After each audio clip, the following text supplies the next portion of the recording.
Queremos, ó Deus, te louvar, porque a Deus, a tua mão poderosa tem estado sobre as nossas vidas, Senhor. Queremos, ó Deus, te louvar por cada uma dessas vidas que aqui se faz presente, Senhor. Glória por cada a Deus. vida, meu Deus amado, desta comunidade, deste Glória sítio, a Senhor. Deus. A qual nós Aleluia, já declaramos e profetizamos que é do Senhor Jesus.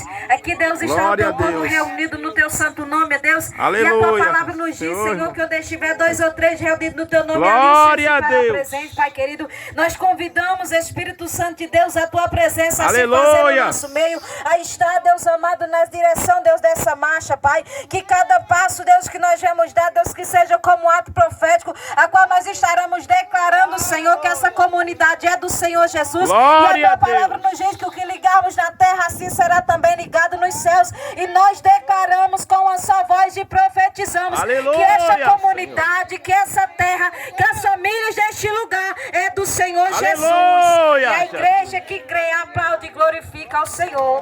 Amém. Aleluia. Glória Vamos a adorar Deus. ao Senhor. Glória a Deus. Aleluia. Deus seja louvado. Aleluia. Aleluia, louvado seja Deus. A igreja conhece o louvor, se não conhece, medita, adora, amém.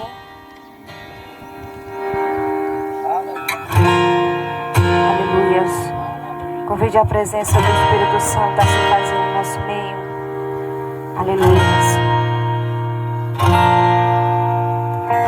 Com a profundidade das riquezas, Aleluia. da sabedoria e do conhecimento de Deus.